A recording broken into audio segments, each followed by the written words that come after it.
In a move that has industry watchers holding their breath, Comcast disclosed plans Thursday to acquire Time Warner Cable for $45 billion in stock.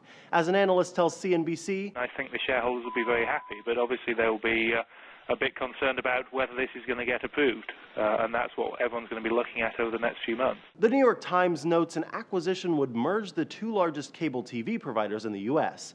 Comcast and Time Warner Cable compete in very few markets. Few consumers will see their choices of cable operators reduced.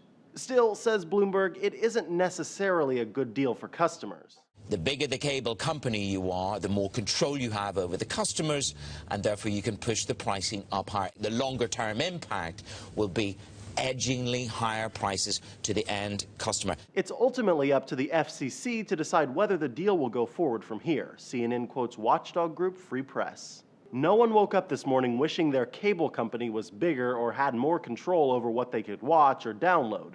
But that, along with higher bills, is the reality they'll face if the FCC approves the merger.